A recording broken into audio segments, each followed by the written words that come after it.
Assalamualaikum warahmatullahi wabarakatuh. Suara saya sudah terdengar belum? Sudah, Bu. Sudah, Bu.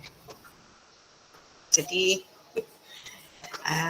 mohon maaf agak mundur karena memang acaranya berbarengan ini. Jadi, saya pakai 3 device ini. Satu komputer sini, komputer sebelah untuk pemilihan kadep, satu HP untuk Zoom dengan PIMNAS. Dengan PIMNAS, jadi yang harus mantau gitu ya. Apa-apa ya, jadi sambil-sambil. Oke, materi sudah saya kirim tadi ya. Sekarang saya buka dulu. Bagaimana kabar kalian, sehat? Alhamdulillah sehat, Bu. Sehat, Bu. Alhamdulillah. Yang penting harus jaga kesehatan. Mana ini? Sudah kelihatan belum? Sudah terlihat, Bu. Sudah, Bu. Oke, jadi Sudah, Bu. akan mulai dengan suhu dan kalor.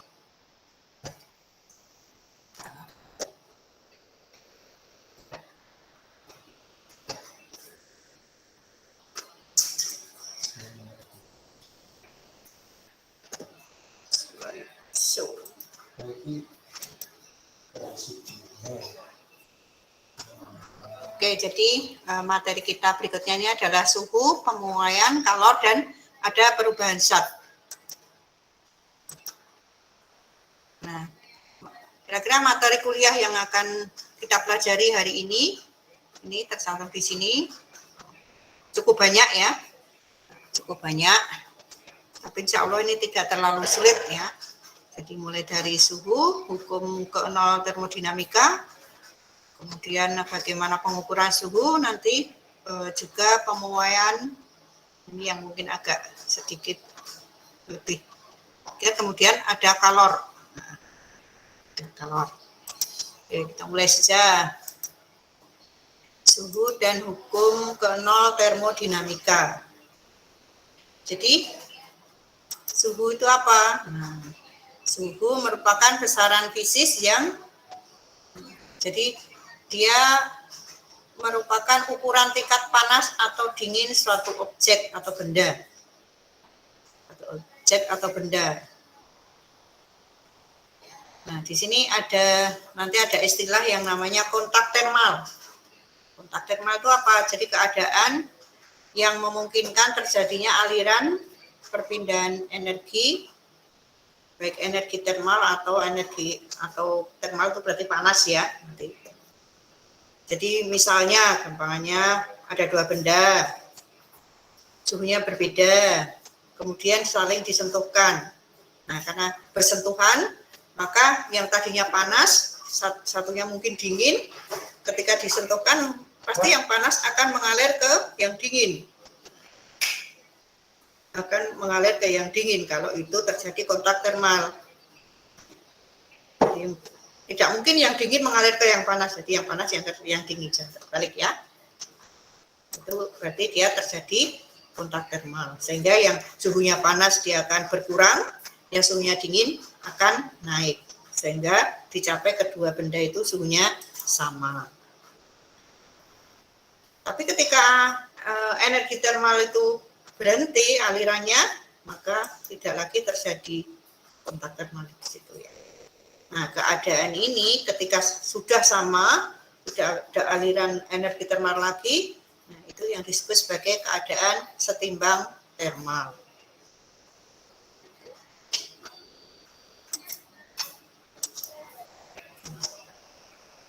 Contohnya di sini, ini ada 2 benda A dan benda B, sama-sama diukur menggunakan termometer. Suhunya sama ternyata, 22,5. Jika sama-sama 22,5,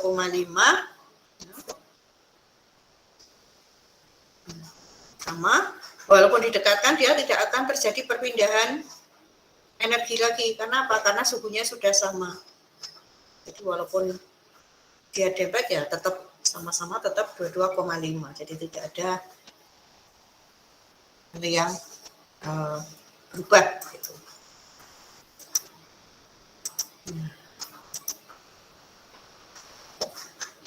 Kemudian hukum ke-0 termodinamika. Jadi apabila suatu benda, ini benda A dan benda B secara terpisah berada dalam keadaan setimbang termal ya dengan benda C, maka benda A dan benda B juga berada dalam keadaan setimbang termal juga. Jadi artinya ketika berada pada setimbang termal berarti keadaannya itu akan sama. Ya. Kemudian terkait suhu, besaran yang menentukan apakah sebuah benda itu dalam keadaan setimbang atau tidak terhadap benda lain. Itu nanti diukur dengan berapa tahu suhunya. Nah, dia akan menunjukkan itu. Kalau dua benda berada pada keadaan setimbang termal, berarti suhunya akan sama. Lalu suhu itu apa? Suhu adalah sesuatu itu dalam tanda petik besaran ya. Kita bicara di fisika berarti sesuatu itu akan mengacu ke besaran. Besaran yang menentukan apakah energi termal akan berpindah atau mengalir antara dua benda yang berada dalam keadaan kontak termal. Besarannya namanya suhu. Nah, alatnya apa? Alatnya adalah termometer. Bagaimana prinsip kerjanya? Ya, nilai besaran fisis dari objek yang ada di situ akan berubah dengan adanya perubahan suhu di situ. Ada beberapa termometer, mungkin nanti bisa kita lihat. Sekarang besaran fisis yang terkait akibat adanya perubahan suhu, misalnya volume zat cair, bisa juga dimensi suatu zat, dimensi zat padat terutama ya, kemudian tekanan gas, kalau volumenya konstan, nah itu akan terkait dengan adanya perubahan suhu. Juga resistensi besar. Nah, itu tadi besaran-besaran termasuk termometrik. Di sini juga ada air raksa. Air raksa, berapa volume air raksa di dalam termometer di sini ya. Nah, itu air raksanya itulah disebut sebagai zat termometriknya. Salah satu termometer yang umum dipakai biasanya adalah berisi air raksa atau alkohol, di mana akan mengalami ekspansi atau pemuaian ke dalam tabung kapiler ketika suhunya naik. Kira-kira gambarnya di sini. Lihat di sini. Ketika suhunya naik, maka akan mengalami pemuaian. Pemuaian ya gitu ya. Di sini besaran fisis yang berubah adalah volume zat cairnya. Volumenya ini enggak begitu kelihatan ya.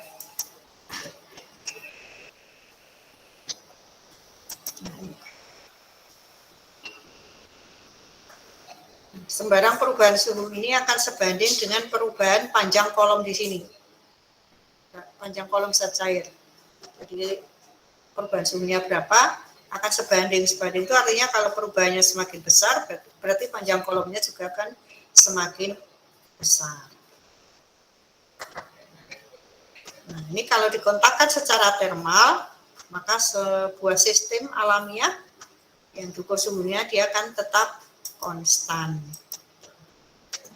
Nah, contoh sistem alamiah yang suhunya konstan itu apa? Misalnya ini, campuran air dan es dalam keadaan setimbang termal.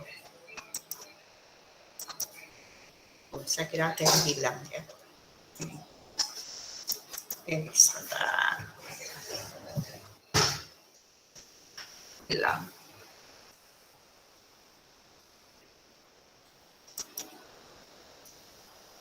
Bentar, ini ada yang hilang bagian-bagiannya.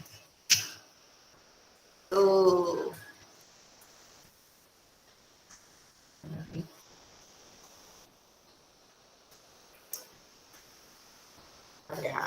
dilihat di sini aja.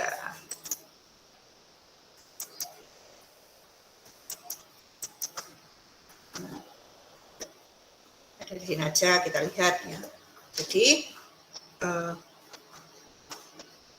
pada di atas ini titik uap yang biasanya kalau kita pakai derajat Celcius, di sini 100, yang di sini titik S berarti derajatnya 0. Ini saya kira ada beberapa hal yang hilang ya ini ya. Coba saya lihat satu PDF-nya.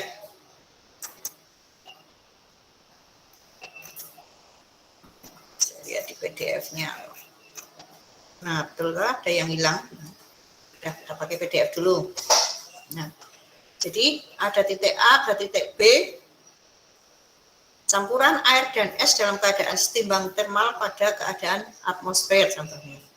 Sehingga pada skala Celcius ini, kalau campuran itu didefinisikan 0 derajat, berarti dia merupakan titik S-nya, titik S dari air. Tetapi kalau dia berada pada 100 derajat, berarti dia titik uap dari air itu ya. Sehingga perubahan suhu bisa dihitung di sini. Artinya 1 derajat Celcius di sini akan sama dengan B minus A, artinya 100 minus 0, berarti ya 100 per 100, 100 per 100, 1 gitu ya. Jadi 1 derajat di sini, cocok. Gitu.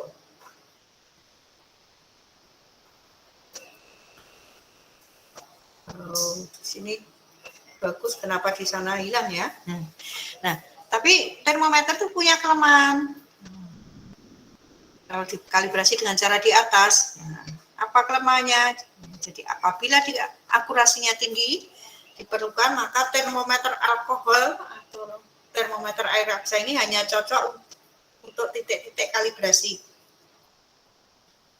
Pada titik kalibrasi oke, cocok, tetapi untuk titik suhu lainnya hasilnya akan sedikit berbeda. Nah, kemudian keterbatasan jangkauan nilai suhu yang dapat diukur juga akan berpengaruh. Dia akan mempengaruhi karena ada keterbatasan tadi ya, sehingga dia menjadi sedikit menjadi suatu hal yang menjadi kelemahan gitu ya. Nah, misalnya di sini termometer alkohol tidak dapat digunakan untuk mengukur suhu di atas 85 derajat Celcius. Ini alkohol. Nah, kenapa? Karena dia punya titik didih alkoholnya adalah 85 derajat Celcius. Begitu juga termometer air raksa ini tidak dapat digunakan untuk mengukur suhu di bawah minus 39 derajat Celcius. Kenapa? Karena di situ titik bekunya air raksa, sehingga kalau di bawah ini langsung membeku, tidak bisa untuk mengukur dengan baik. Gitu.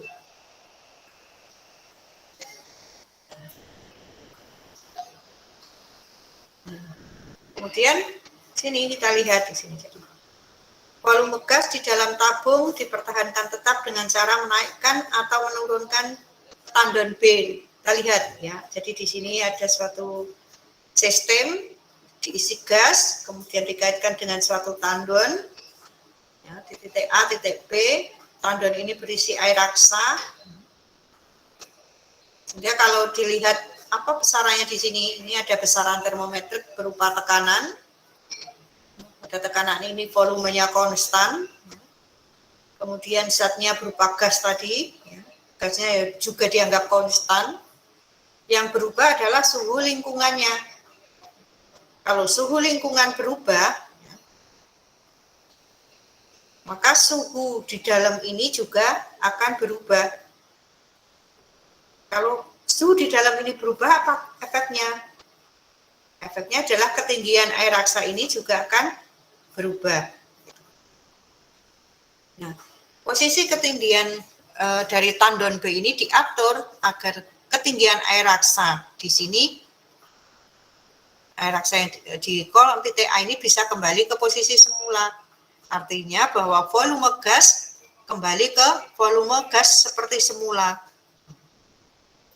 Jadi dianggap bahwa volume gasnya tetap walaupun tekanannya berubah. Nah, suhu lingkungan di sini yang termasuk juga suhu gas di dalamnya akan sebanding dengan tekanan dari gas. Namanya sebanding. Artinya kalau tekanannya semakin besar, suhunya juga akan tambah besar. Gitu. Dan seterusnya. Kita lihat di sini. Ada titik-titik ini mewakili titik es dan titik uap air. Besar tekanan gas dapat dihitung dengan persamaan ini. Ini persamaan di dalam fluida. Ya, jadi kalau ada fluida, kedalamannya, tingginya H, kedalamannya ya, mengukurnya dari permukaan. Ini tekanan permukaan, P0-nya, sehingga P totalnya adalah P0 plus rho G. Artinya semakin ke dalam, tekanannya akan semakin besar. Di sini kaitannya tadi adalah linier, anggap linier pendekatannya.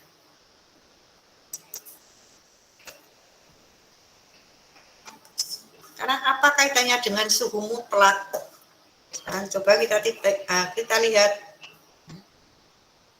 Misalnya tidak hanya satu gas, ada gas-gas yang lain.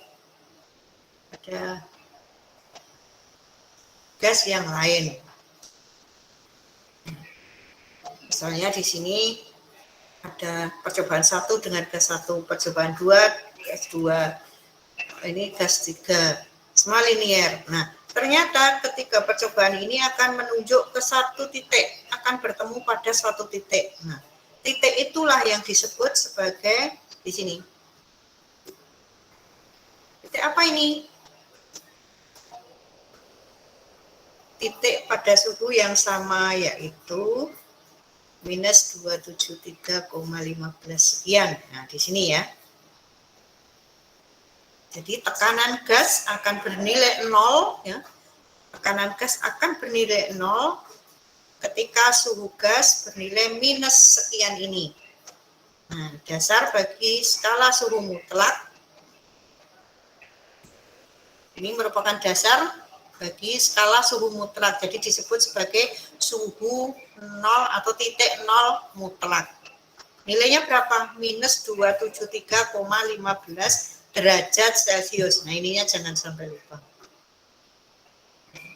Sehingga TC atau suhu mutlaknya, TC, T Celciusnya, ya, kan sama dengan suhu mutlak dikurangi 273,15. Kira-kira begitu.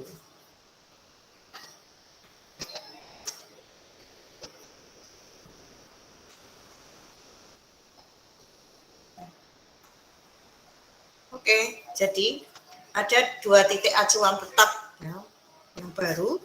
Ada titik 0 mutlak yang tadi, kemudian titik triple air. Titik triple air. Apa itu titik triple air? Jadi titik kombinasi suhu, tekanan ketika air posisinya mencair, kemudian ketika es menjadi es, air yang membeku, dan uap air. Nah, semuanya ketiga-tiganya itu ada pada keseimbangan termal. Nah, ternyata terjadi pada suhu 0,01 derajat Celcius dan pada tekanan sekian. Nah, skala suhunya di sini disebut sebagai skala Kelvin. Satuan Kelvin. Suhu titik 0 mutlaknya adalah 0 derajat Kelvin, titik triple airnya adalah 273, kenapa jadi 16? Ini ada satu. Tadi 15 tapi di Kelvin sini ada satu. Kira-kira begitu. Ya. Sebentar ya, break sebentar. Saya coba.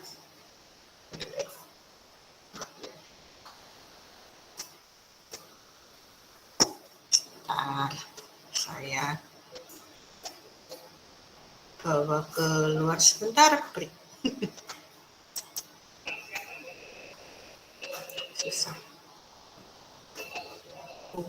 bisa ya. Sebentar.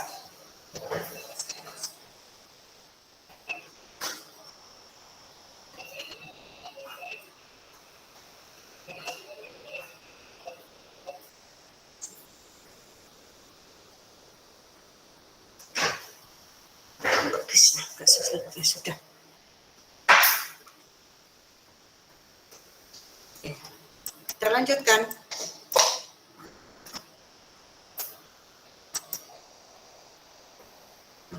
Sekarang kita lihat perbandingan suhu-suhu berikut ya. Perbandingan suhu-suhu. Coba dicermati. Angka-angkanya dicermati.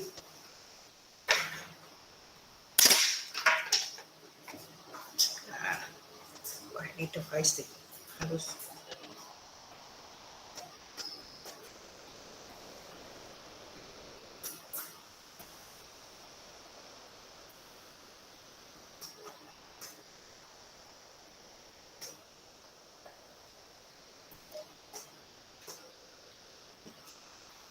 Bentar ya.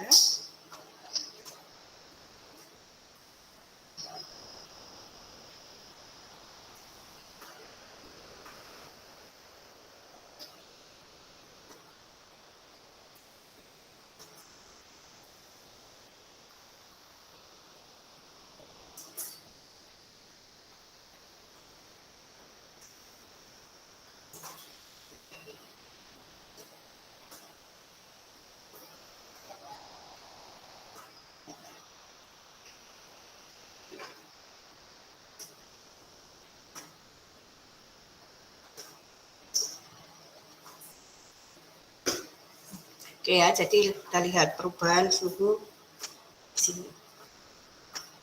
Mungkin ini sudah sering kita dengar, kalau Fahrenheit ada selisih berapa, kalau apa namanya, kalau Celsius berapa, Kelvin berapa. Tapi ini semuanya ukurnya dengan perbandingan Celsiusnya. Lanjutkan. Nah, kalau dilihat grafisnya seperti ini, jadi kapan di skala Kelvin titik uapnya berapa, di skala Celsius berapa, di Fahrenheit berapa. Jadi ini bisa dilihat nilai-nilainya. Mungkin bisa dicermati lebih teliti lagi ya.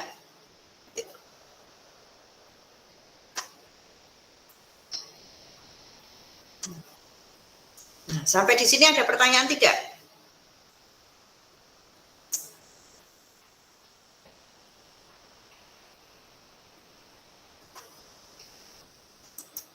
Ada pertanyaan tidak? Belum, Bu. Belum, Bu. Oke, nyaut ya, biar tahu kalau ini putus atau tidak. Oke, kita lanjutkan. Maaf, kok malah buka apa ini?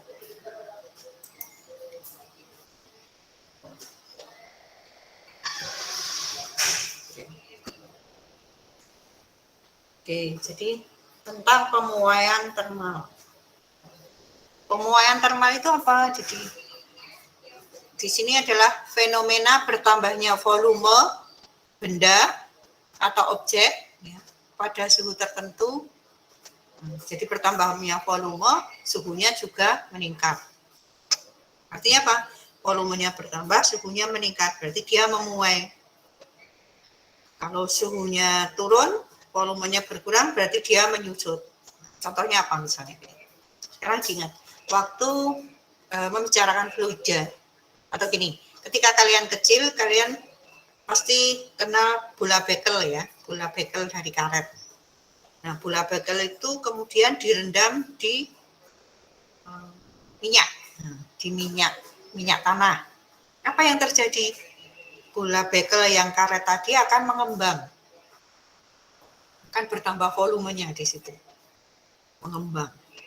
Tetapi suatu saat ketika punya bola besi direndam di dalam air yang kadar garamnya tinggi, yang terjadi apa? Dia akan menyusut. Jadi ada pemuaian yang dia mengembang, ada yang dia menyusut volumenya. Jadi kita akan lihat di sini. Ya. Pemuaian termal ini ada 3.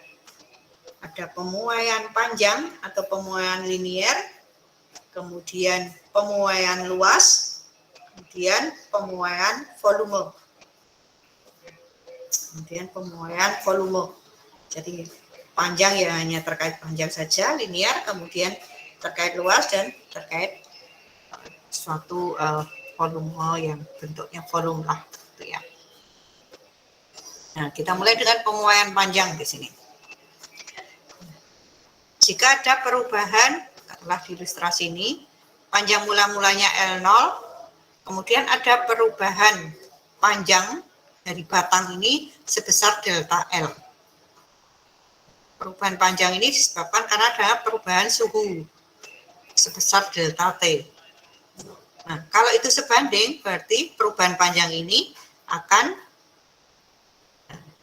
linier dengan perubahan suhu. Artinya semakin besar suhunya, maka perubahan panjangnya akan semakin besar juga. Nah, ini bisa dituliskan dalam suatu persamaan delta L sama dengan alfa L0 delta T. Ini ya, linier ya, sebanding ya. Suhunya naik, L-nya juga akan naik. Nah, alfa di sini adalah koefisien muai panjang. Koefisien muai panjang. Karena panjang dia linier ya. Ini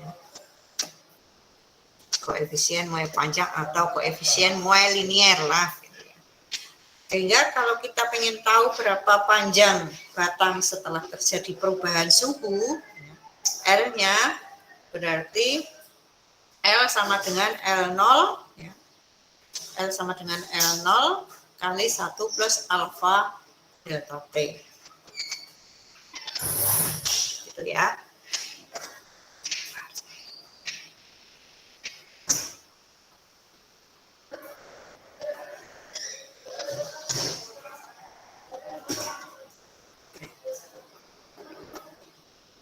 Nah, sekarang bagaimana kalau itu pemuaian luas? Artinya yang berubah itu tidak hanya panjangnya tapi luasnya. Ada memanjang, ada panjang kali lebar, luas. Sehingga luas itu identik dengan L kuadrat. A identik dengan L kuadrat. Berarti dari rumus yang tadi L sama dengan L0 kalikan 1 plus alfa delta T dikuadratkan, maka L ininya kuadrat, yang belakang juga dikuadratkan, hasilnya ini.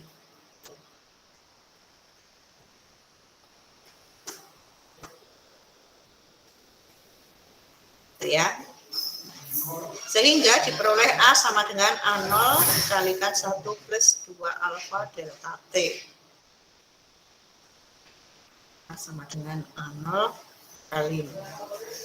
Kalau tadi L sama dengan L0 kalikan 1 plus alfa delta T. Jadi kalau panjang, alfanya hanya 1. Kalau luas, alfanya 2. Itu ya. Nah, ini bisa juga ditulis seperti ini. Jadi, perubahan luasnya delta A sama dengan 2 alfa A0 delta T, atau juga sama dengan 2 alfa L0 kuadrat delta T. Jadi ada kuadratnya. Ada kuadratnya di rumus yang di depannya ini ya. Gitu. Nah, sekarang bagaimana kalau pemuaian volume? Kalau pemuaian volume itu identik dengan L pangkat 3. Kemudian ini dipangkatkan 3. Hasilnya sekian. Nah, karena alfanya sangat kecil, di sini tadi juga karena alasan alfanya sangat kecil, artinya alfa di sini sangat kecil, dikuadratkan juga semakin kecil, maka dianggap hilang, jadi tinggal 2 suku di depan. Begitu juga di sini, ketika dikuadratkan sangat kecil, maka dia hilang, apalagi pangkat 3 semakin kecil, ya hilang, jadi tinggal 2 suku yang di depan. Maka V-nya akan menjadi sama dengan V0 kalikan 1 plus 3 alfa delta T. Nah, ini Kalau volume, alfanya di sini ada 3. Kalau luas tadi 2 alfa, kalau linear tadi hanya alfa saja 1, gitu ya. Sehingga perubahan volumenya 3 alfa V0 delta T, atau bisa juga ditulis 3 alfa L0 pangkat 3 kalikan delta T, itu juga boleh. Gitu. Itu ya. Nah, ini contoh-contohnya, kira-kira berapa nilainya dari koefisien muai volumenya. Kemudian ada juga anomali pemuaian air. Ada anomali sedikit di sini. Jadi ketika suhunya naik dari 0 sampai 4, ternyata volume airnya berkurang. Habis itu berkurang ya. Ini kalau diperbesar ya. Jadi misalnya dia naik, suhu air naik dari 4 sampai sekian naik, tetapi volumenya atau jadi kalau di sini densitasnya dia besar, tapi kalau di sini densitasnya justru berkurang. Nah, ini ada anomali gitu ya.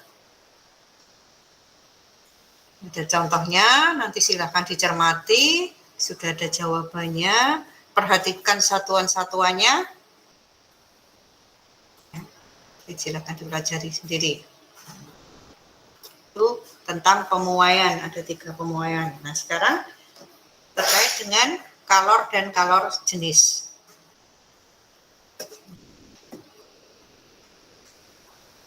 Jadi kalor merupakan salah satu wujud dari energi. Sesuatu yang berpindah secara spontan dari objek yang tadi suhunya tinggi ke suhunya rendah. Jadi dari suhu tinggi ke suhu rendah. Nah, biasanya kalor diukur kuantitasnya adalah Q, pakai Q. Pakai Q, satuannya kalori, atau kalau disingkat cal ya, huruf kecil. 1 kilokalori bisa didefinisikan sebagai jumlah kalor yang diperlukan untuk menaikkan suhu. Suhu apa? Suhu air sebesar 1 kilogram, suhu airnya, air sebanyak 1 kilogram untuk naik sebesar 1 derajat Celcius. Itu didefinisikan sebagai 1 kilokalori. Nah, perbandingannya sekian, 1 kal itu 4,186 Joule. Angkanya tidak bagus, tetapi angkanya ini harus dihafal ya, karena kalau keluar ya angkanya ini gitu ya. Atau 1 Joule-nya adalah 0,239 kal.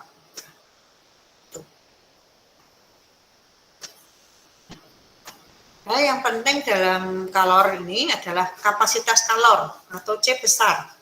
Ya. Jadi C besar, perbandingan antara banyaknya kalor tadi adalah Q besar, ya, diberikan suatu zat dengan kenaikannya. Nah, jadi C besar adalah banyaknya kalor per kenaikan suhu. Kenaikan suhu, nah, gitu ya. Dan ada yang disebut sebagai kalor jenis zat. Kalau kalor jenis zat berarti C besar tadi per satuan massa. Jadi C kecil sama dengan I per M kali delta T. Kalor jenis ini yang merupakan karakteristik suatu zat, gitu ya. Zat-zat dari jenis yang berbeda, walaupun massanya sama, akan memerlukan jumlah kalor berbeda, sama-sama untuk menaikkan suhu 1 derajat. Artinya kalau jenisnya berbeda, dia akan perlu jumlah kalor yang berbeda, walaupun ini massanya sama. Gitu ya. Diingat-ingat ada 2 hal, kalor, kapasitas kalor, kemudian kalor jenis. Banyaknya kalor adalah Q, kapasitas kalor adalah C besar, kalor jenis adalah C kecil. Jangan kebalik ya. Nah, secara umum kalor jenis zat itu merupakan fungsi suhu. Walaupun variasinya sangat kecil ya. Walaupun variasinya sangat kecil. Nah, kalor jenis zat itu dibedakan menjadi dua. Jadi kalor jenis pada tekanan konstan nanti disebut CP, C kecil, C kecil P, C kecil P kecil ya. Kalor jenis pada volume konstan maka C kecil V.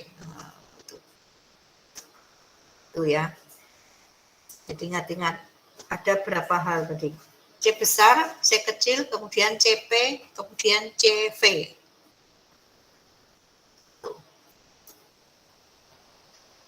Nah, nilainya kira-kira sekian, CP-nya.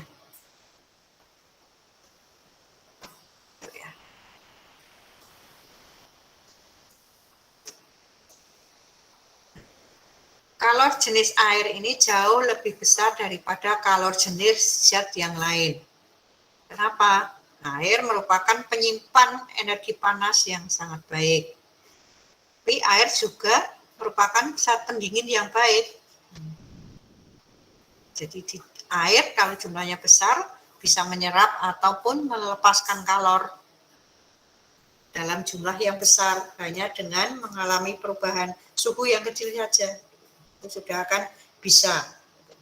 Kenapa? Karena air tadi kan sebagai penyimpan energi kalor yang baik juga merupakan pendingin yang baik. Nah, kemudian kalorimetri. Kalorimetri, jadi metri itu berarti ada terkait dengan pengukuran ya. Nah, alatnya disebut kalorimeter. Ada semacam bejana berisi air. Itu untuk mengukur kalor jenis benda. Ya. Prosedurnya bagaimana? Diceritakan. Ya. Diceritakan. Benda dipanaskan pada suhu tertentu, benda tadi masanya diketahui, kemudian masukkan dalam bejana isi air, airnya diketahui masanya, diketahui suhunya, kemudian akan tercapai kesetimbangan. Nah, saat tercapai kesetimbangan diukur. Nah, artinya tadi kan hanya terkait dengan air, kemudian ada benda, ada bejananya tadi kan. Nah, jika seluruh sistem ini terisolasi, artinya tidak ada lagi pengaruh dari luar, maka kalor yang dilepaskan benda akan sama dengan kalor yang diserap oleh air dan bejana. Tapi kalau ada pengaruh lagi dari luar ya kan sudah beda gitu. Tapi kalau sistemnya tertutup, pokoknya hanya tadi ada benda, masukkan dalam air, dalam bejana berisi air, ya berarti kalor yang dilepaskan benda akan sama dengan kalor yang diterima air dan bejana.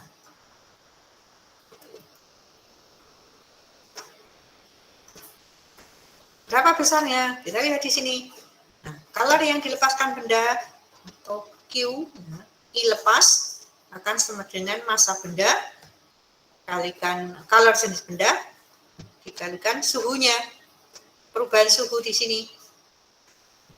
Sedangkan kalor yang diterima air dan bejana, ya berarti jumlah total di sini. Kita lihat. Jadi dibutuhkan semuanya, air sendiri, massa air sendiri, kalor jenis air, untuk bejana juga diperhitungkan. Nah, di sini berlaku bahwa kalor yang dilepas tadi harus sama dengan kalor yang diterima ketika terjadi kesetimbangan. Ini ada contohnya. Masih contoh juga. Silahkan contohnya dipelajari ya. Lihat satuan-satuannya, tadi satuannya apa, menjadi apa. Jika dikonversi menjadi apa dan sebagainya gitu ya. Kemudian perubahan fase dari zat. Perubahan fase dari zat.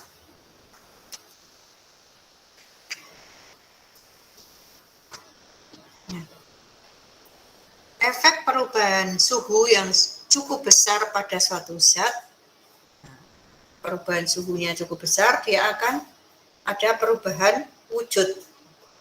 Misalnya di sini padat jadi cair. Nah, jadi akan mengalami perubahan di sini. Pada perubahan fase zat menyerap atau melepaskan kalor tanpa mengalami perubahan suhu. Bisa juga terjadi. Kita lihat perubahan suhunya apa saja misalnya di sini. Pada tekanan 1 atmosfer, air murni bisa berubah dari wujud padat, tadinya es, menjadi cair, suhunya sekian. Dari cair, gas, suhunya sekian. Itu bukan hal yang asing ya, ini sudah biasa dilakukan. Yang penting di sini adalah nanti ya, sejumlah kalor perlu diterima atau dilepaskan oleh satu zat untuk dapat mengubah fase zat tersebut. Nah, di sini banyaknya kalor sebanding dengan massa zat yang berubah. Di dalam perubahan di sini ada satu titik yang disebut sebagai nanti kalor peleburan, kalor lebur, KL. Jadi kalor yang diperlukan suatu zat untuk melebur atau mencairkan zat padat. Tulis di sini KL sama dengan M dot L besar, indeksnya L. Ini L besar ini adalah kalor laten. Kalor laten. Jadi kalor peleburan per satuan massa. Untuk es pada tekanan 1 atmosfer, nilai kalor latennya adalah sekian joule per kilogram atau sekian kalori per kilogram, tergantung yang diperlukan gitu ya. Kemudian ada kalor lebur, ada kalor uap, kalor penguapan. Jadi banyaknya kalor yang diperlukan untuk suatu zat cair menguapkan zat cair sebanyak. Nah, masanya tadi M ya berarti Q.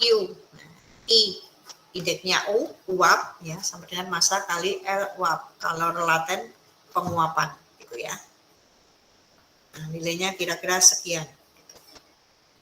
Jadi diingat-ingat tadi ada kalor lebur, kalor laten, ada kalor biasa-biasa.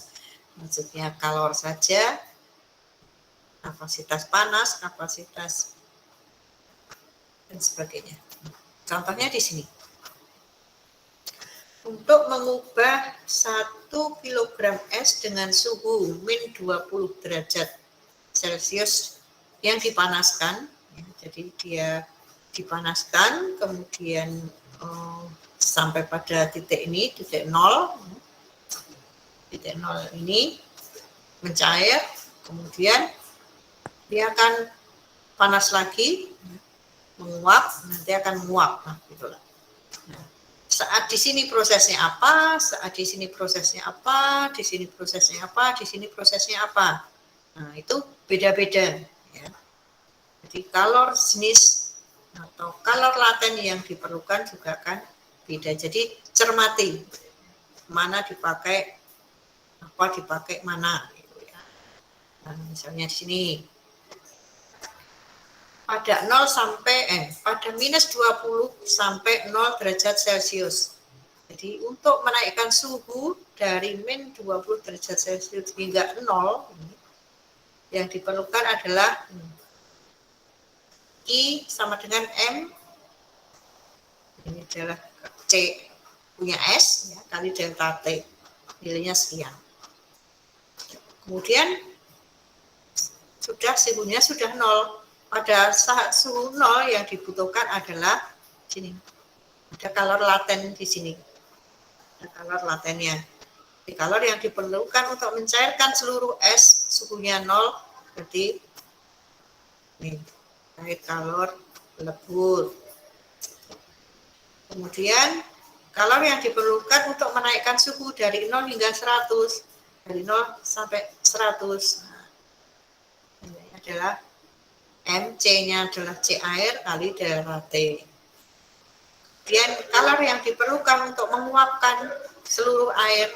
Jadi ketika sudah di sini menguapkan, maka diperlukan kalor uap. Kemudian totalnya ya berarti dijumlahkan. Nah, kemudian dijumlahkan totalnya berapa? Jumlahkan semuanya. Jadi tidak hanya salah satu saja, tapi semua dijumlahkan dari proses dari sini sampai di sini tadi. Hati-hati, jangan sampai kebalik-balik. Ini hal yang mudah, tapi bisa jadi kalau terbalik, bisa jadi hal yang sulit. Itu materi kita hari ini, ternyata sudah habis ya. Nah, ada pertanyaan tidak? Belum, Bu. Ini sangat mudah ya, tidak terlalu sulit seperti yang di materi yang lain. Tidak apa-apa. Belum ada? Saya masih nengok-nengok di kelas sebelah nih, kelas sebelah. Jadi hari ini adalah hari presentasi dari tim PKM yang menuju Pimnas ya, tim PKM Pimnasnya hari ini dan besok pagi. Presentasinya bagaimana? Mungkin saya cerita sedikit. Jadi dari berapa tim ya semalam itu? Ada lebih dari 600 tim untuk merebutkan medali emas, perak, perunggu, kemudian poster emas, perak, perunggu, gitu ya. Jadi nanti emasnya ada berapa, peraknya ada berapa, perunggu ada berapa, begitu ya. Tergantung banyaknya peserta di nanti dibuat grup-grup. Nah, ketika presentasi itu kita tidak tahu nanti mau presentasi jam berapa. Kita nggak tahu. Jadi kita masuk di roomnya, masuknya tadi mulai 7:30 sampai nanti jam 5, itu harus ikut terus. Kemudian diundi. Presentasi pertama siapa? Nah, setelah selesai presentasi pertama, yang berikutnya juga diundi lagi. Begitu seterusnya. Jadi setiap saat kita harus kita harus siap. Tidak bisa wah nanti gabung jam berapa, enggak bisa. Dosennya juga gitu. Karena apa? Dosennya tidak tahu juga jadwal nanti jam berapa. Jadi harus gabung terus. Nah, padahal presentasi hanya sekitar berapa ya? Mungkin sekitar 20-an menit. Jadi kalau misalnya saya full ngajar di kuliah ini, tim belum presentasi, bisa-bisa nanti terlewat. Padahal dosen harus hadir, syaratnya itu. Kalau nanti tidak hadir akan mengurangi nilai atau bahkan kena diskualifikasi. Gitu. Tapi dosen paling tidak pengurangan nilai yang cukup banyak gitu ya. Sehingga tetap harus sisi lain, saya pakai HP jalan, komputer jalan. Nah, kebetulan tadi ada rapat di departemen, ketua departemen saya kemarin kan jadi dekan, jadi harus milih lagi gitu. Sehingga ada hal yang double tadi. Gitu ya. Nah, ada sampai di sini ada pertanyaan. Mungkin ini tidak terlalu, saya stop aja ya. Tidak terlalu lama, memang sedikit saya percepat karena berbagai apa namanya double tadi ya. Bisa cepat. Ada pertanyaan tidak? Doakan ya. Doakan itu dari fakultasmu loh. Doakan biar ya syukur-syukur dapat medali gitu ya. Jangan Jadi tidak hanya lolos PIMNAS tapi juga mendapatkan medali. Biar membawa nama baik GM. Ya. Ada sesuatu yang mau disampaikan atau didiskusikan?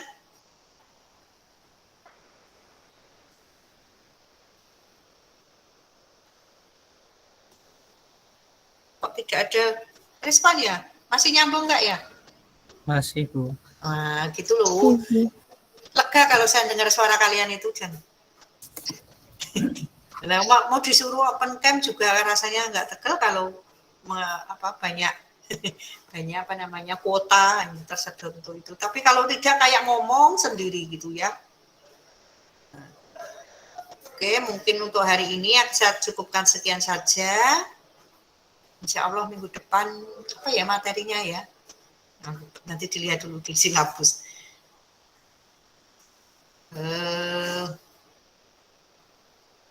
Ujian belum selesai. Belum selesai dikoreksi, masih lama ya. Tapi gimana ujian kemarin? Bisa enggak? Bisa ya? Bisa, Bu. Insya Allah nilainya baik-baik ya. Nanti saya umumkan, insya Allah. Tapi masih cukup lama ini masih menyelesaikan berbagai keperluan untuk laporan sampai akhir bulan ini. Belum selesai. Oke, mungkin begitu saja. Nah, bagi yang teman-teman yang ingin ikut gabung ke PKM untuk tahun 2002, yang misalnya sudah merasa pengen gabung, sudah WA saya, ternyata belum masuk di grupnya, silakan nanti WA lagi, barangkali WA-nya tenggelam, sehingga tidak saya terlewatkan ketika memasukkan di grup. Gitu. Yang sudah masuk di grup, insya Allah nanti di akhir minggu ini saya akan mengadakan pertemuan setelah acara PIMNAS ini selesai. PIMNAS ini akan diumumkan besok Jumat malam kalau nggak salah. Kayaknya lewat YouTube. Jadi silakan kalau mau diikuti. Sekali lagi doakan ya semuanya ya.